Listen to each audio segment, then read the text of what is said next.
This does get a little bit more technical, but I think it's really great. Um, a lot of you may be surprised to find out that you have a Dharma education coming out of this group. I could probably drop a pop quiz on you and really be uh, you know impressed, and you would find it pretty impressive how much from the Four Noble Truths to the Four Great Dzogchen Samayas that you have probably picked up here. So, um, ever since I've heard my teacher Kenshin Seowan Gyatso talk about the nine yanas and the importance of the nine yanas, I also fell into a deep interest with them. And it's because you can find this incredible context from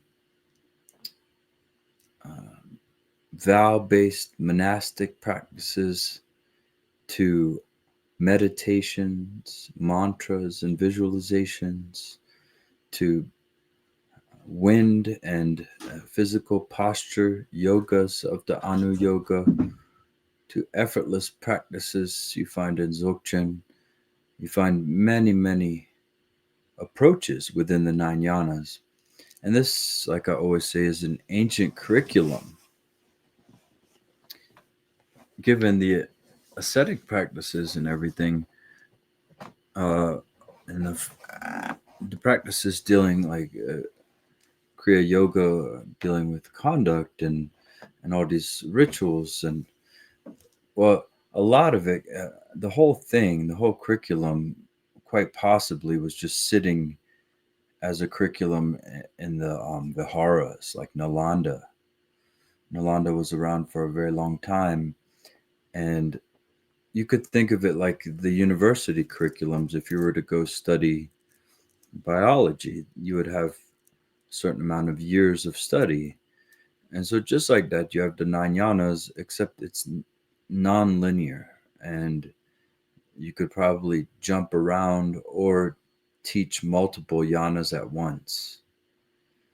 So we have gone through the Shravaka yana, the ones that follow the 16 aspects of the Four Noble Truths and dependent origination, but still assert that there is an existing particle. So I guess they did not have a hadron particle accelerator back then to prove that. So they believed in these particles' existence, which still lasts to this day, actually. Now we have a little bit of a wave versus particle thing happening. But either way, of course, that's antithetical to insubstantiality, which is ultimately asserted in the Dharma, that that particle can be broken down further. So, and the Pratyeka Buddhas are essentially the same, but the difference is that they realize enlightenment without a teacher, without the teachings. And we found out that they actually pray not to run into a Buddha so that they can learn it on their own. And I don't know what that means, if it means like Jim Morrison or somebody like, who's just this wild, free person, or if it's this serene, monastic out in the forest all his life. Perhaps like Atisha, 12 years meditating until he met Maitreya. But we don't need to worry too much, I guess, what the Pratyeka Buddha looks like, because they have to keep pretty much to themselves to avoid ever running into a teacher. And that's practically impossible. But I imagine in different contexts that's a thing. So now we're on the Bodhisattva yana, the third of the nine yanas. And remember, this is still classified as Sutra yana, even though the Bodhisattva yana has definitive texts, because every yana has a base, path, and fruition. Fruition is synonymous with Dzogchen, so enlightenment.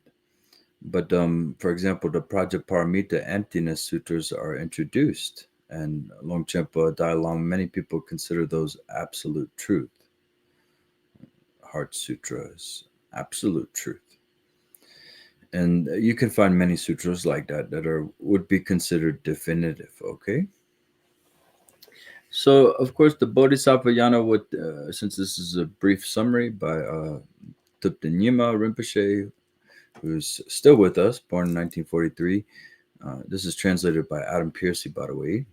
And since they may exclude the fact, but you take a bodhisattva vow, and typically there's a 7-branch offering associated with that. So it goes all the way from preparing offerings, requesting that the Buddhas do not leave into parinirvana, that they stay around and help us. And then it finalizes after you take the vow with rejoicing that you took the vow.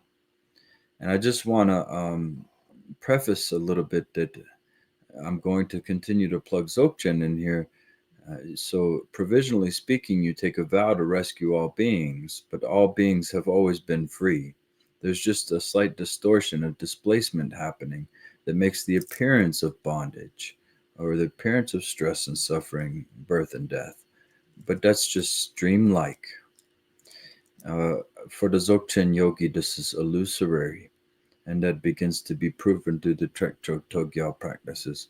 So the way to save all sentient beings is to realize them as primordially pure. And when you yourself are realized as primordially pure along with all beings, then they are rescued. You have accomplished ultimate bodhicitta, the ultimate fruition of the Bodhisattva yana. So in that way, but you have freed yourself and freed others, and everything you say, do, and think will be for the benefit of others. And there are many practices that most likely aren't going to be mentioned here. For example, when you eat, may all beings have nourishment, may all beings have food. When you walk through a door, may all beings walk through the door of enlightenment. When you feel the weather change, may these beings be warm. You know, everything that you have comfort right now. Right now, you're not freezing. You're not, burning. You're not bleeding, hopefully. If you are, please call 911 or the relative emergency number in your area. But my point is that we have many, many blessings right now. Yeah? And we can constantly say, well, I have clothes. I have good temperature, comfortable temperature. May all beings have that.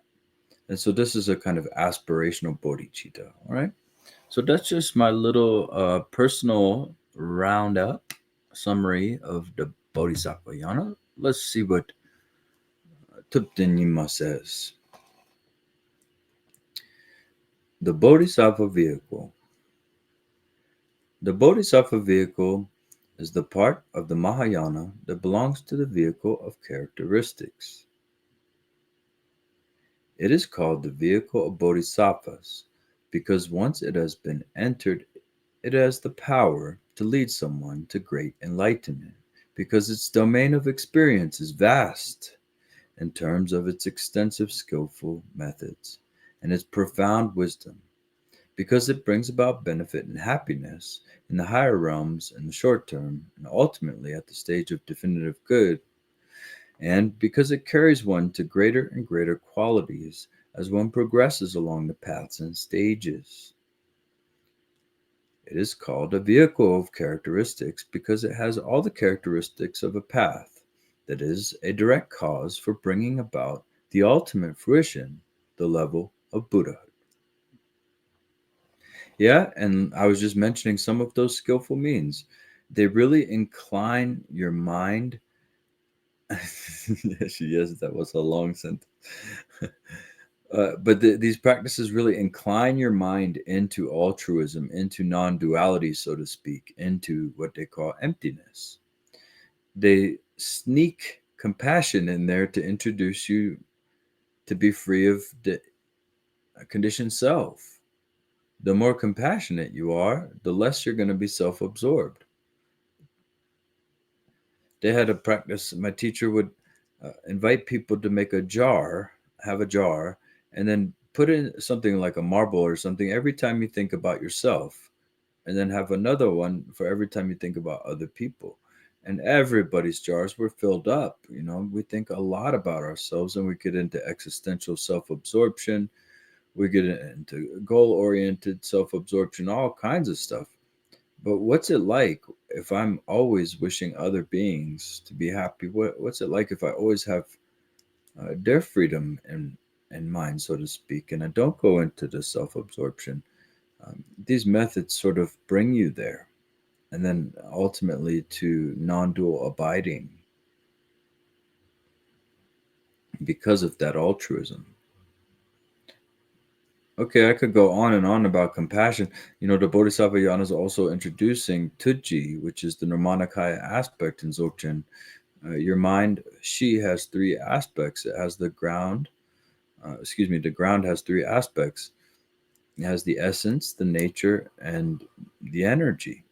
So like when you go to sleep and you dream of a forest, that's the energy of your mind. That would be called compassion. Any questions about that? Because I could really go on about it, and I don't want to just bore you with that if nobody's really inquiring or interested. But you go ahead and chime in if you have any questions. So Rinpoche says, I will now give a brief outline of its initial entry point: view, meditation, conduct, and results. Entry point. The Bodhisattvas practice on the basis of their wish to benefit others. They are motivated by bodhicitta, which has as its focus all sentient beings and is characterized by the wish to establish them all at the level of perfect Buddhahood, free from the causes and effects of suffering and endowed with all the causes and effects of happiness. With this motivation, they take the bodhisattva vows of aspiration and application in the proper way through the ritual of either the tradition of profound view or vast conduct. They then observe the points of discipline concerning what should be adopted and abandoned, and heal and purify any impairments. I feel like whoever transcribed this did not read the sentences out loud. They have the flow of a Lego block, but that's okay. We're going to keep on going. Chunky paragraphs here. So the view of the Bodhisattva yana, concerning the basis of their path, how they determine the view. If we speak in terms of philosophical tenets, the approach of mind only, which is also known as Chittamatra or Yogacara, is to assert that outer objects are not real and all phenomenon are but the inner mind, and to claim that the self-aware, self-knowing consciousness devoid of dualistic perception is truly real. See, that's where we come into this Yogacara debate. Yogacara started almost 2,000 years ago, around the 300s, with the Sangha, Vasubandhu. To me, it's a total... they're not asserting that your awareness is substantially existent, so I have no problem with their assertions. They're saying there's only awareness. Awareness has energy, which is phenomena, all dharmas. Chut. Just to be absolutely clear, the way I present Dzogchen, Yogacara is completely compatible. The three essences, or also known as the three natures, the eight aspects of consciousness, and the fact that they just say awareness is real. Sure, why not? I'm not going to chop off your hand for that. You can say awareness is purely present. It doesn't exist substantially, but it doesn't not exist either. And so there have been thousands of years of debate because of that. So anyway, it says, the approach of the middle way is to realize that all phenomena appear in the manner of dependent origination, but are in reality emptiness beyond the eight extremes of conceptual elaboration. And that's pretty much existence, non-existence, and all the rest. And it says, through these approaches, on the basis of the explanation of the two levels of reality, which is relative and ultimate truth, they realize completely the absence of any personal self or phenomenal identity. Any questions so far? The Bodhisattva meditation. Concerning their path and how they practice meditation, the Bodhisattvas realized and trained in developing their familiarity with the indivisibility of the two levels of reality. And on the basis of the yogic meditation that unites shamatha and vipassana, meditate sequentially on the 37 factors of enlightenment while on the path of training. And of course, the two levels of reality are the two truths in Dzogchen, particularly the way I present it. Those are inseparable. There is no relative truth. Unless you say, yeah, even if you tell somebody there's a gas station, well, the gas station is appearing. It's not like it's not there. So people get lost in language nowadays. You can speak freely here as long as we can decode it, as long as we know what you're talking about underneath. But to sit here, while we're looking for gas, to tell somebody there's no gas station, and to speak like that about religion and about your realizations, about your meditation, that's ridiculous. You're never going to get anywhere because language is inherently dualistic. But anyway, we also went through the 37 factors of enlightenment and how they correspond with the 5 paths. We've gone through all that. So I don't know if it's familiar to you, but don't worry. We'll go through it again this year. I'm sure of it. But the 37 factors of enlightenment are really cool, actually, if you like studying Dharma. They have the supercognitions in there. And, from the path of seeing on, you can compare it to Dzogchen. It's very interesting. But I'll spare you the digression into that. So, conduct of the Bodhisattvas. They practice the 6 transcendent perfections for their own benefit and the 4 means of attraction for the sake of others. Anybody know what the 6 transcendent perfections are? Ooh, that's a tricky one, huh? They're usually called the 6 perfections of the Mahayana. Do we have any Mahayanists in here?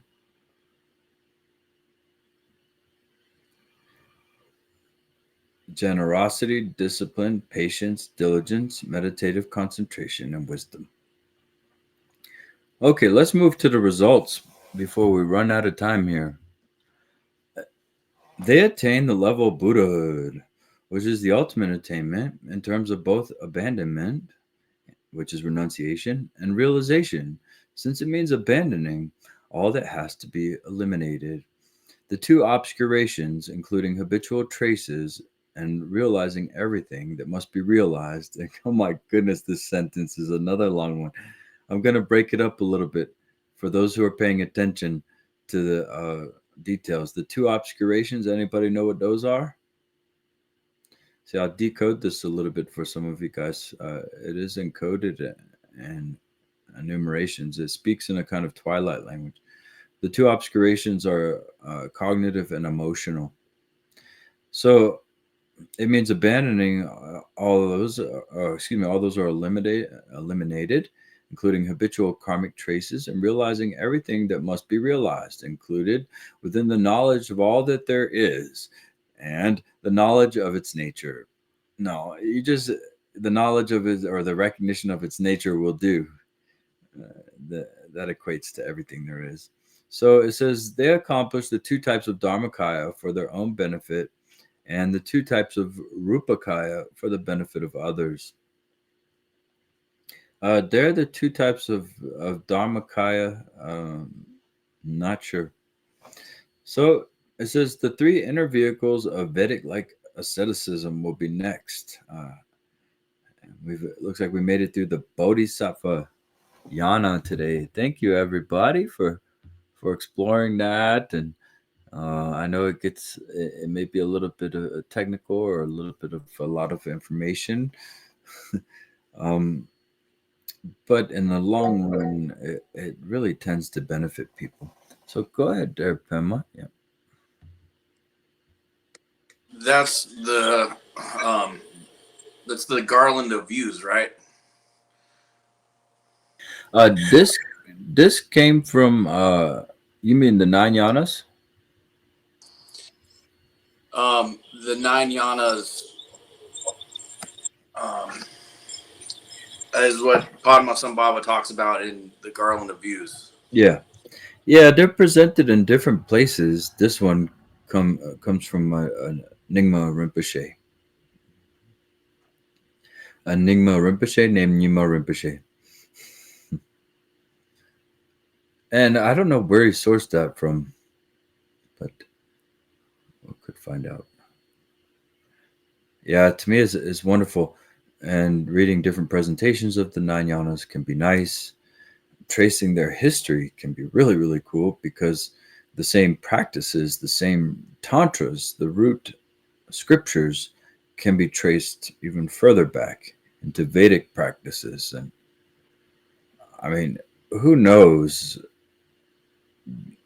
The academics like to say everything started with shamanism, but I think it was a high-tech kind of shamanism. If you're going to reduce everything back to animism and shamanism academically, then we can acknowledge the fact that these shamans are working with the five lights. They're working with clear light awareness. So these are some pretty high-tech shamans, in my opinion, that date back pretty far. Yeah, as far as the Bon tradition. And then they started to engineer religion with Zoroastrianism. Zoroastrianism. Holy crap, that's a word. Zoroastrianism. Got it. Zoroastrianism. And kiss my Astrianism.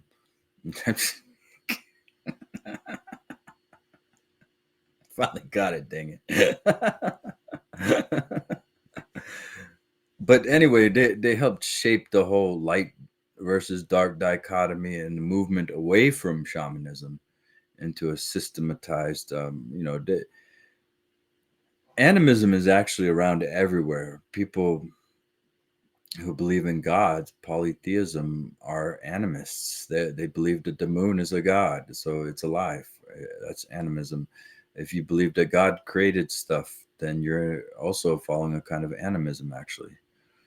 So it all derived from there, interestingly enough. Dzogchen would totally agree with animism in the fact that everything is alive, everything is consciousness. One of the greatest blessings for me is to soften up into phenomenon, to see everything as sacred, to see a little piece of trash as sacred as a golden Buddha statue. It has the same sanctity, and the sanctity has an evenness.